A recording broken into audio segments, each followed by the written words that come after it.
Тэгээд сая инх 2 сайтын ярианаас сонсоход бол дархан руу нүүлэх нь зөв байсан юм байна. Тэгэхээр ерөнхийдөө зандар шатар бас тэрэн дээр адилхан бодлоготойгоо ерөн кабинетийн зарчмаараа бас та бүхэн ч адилхан бодлоготой болоод орж ирж байгаа болов уу гэж харсан. Тэгэхээр энэ талаараа Бадамсүрэн одоо сайттай бас ярьсан байгаа юу та?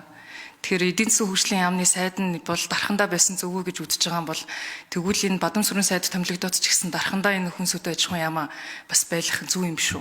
Зандар шатар ерөнхий сайд энэ дээр төвлөв гэж бодож байгаа. За Чаданбагийн хөрөг шүү. Хариулна. Газар нутгийн 1 хүрэхгүй ба 0.7% нь газар тариалан буюу урмал ургах болцгүйцэх юм таатай орчинтэй. Тэр нь энэ төвийн бүстэй төвлөрж байгаа.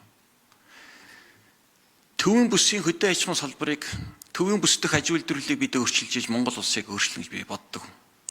Өнөөдөр үйл ажиллагаа явуулж байгаа аж ахуйн нэгжүүд, хүн амын дийлэнх, газар тариалангийн нутгийн одоо бараг 90% нь энэ жижиг дунд үйлдвэрлэлийн орчин үйлдвэрлэлүүдийн 80-аас 100% нь үндсэндээ төвийн бүс төвлөрж байгаа. Дархан бол асуудал аймгийн асуудал биш шүү дээ.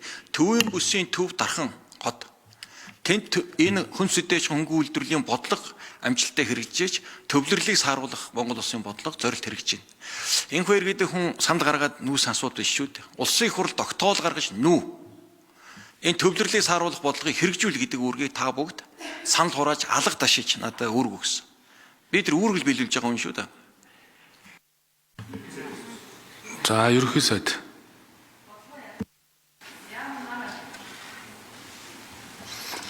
За цэнгэн гүшүүний асуултанд хариулъя. За тэр асуултанд та бүхэн өөрсдөө улсын хурлын гаргасан шийдвэрийг засгийн газар биелүүлэх үүрэгтэй. Хэлц хэрэг байхгүй. Тэм учраас улсын хурл шийдвэр гараад хаашаа нүнгээ тийшэл нүүш. Та тогтоолоо өөрчилчих юм бол тэгээ буцаад ирвэл ирнэ. Төвлөрлийг сааруулах Улаанбаатар хотын төвжирэл төвжирийг шийдэхин тулд нүүгээ шийдсэн.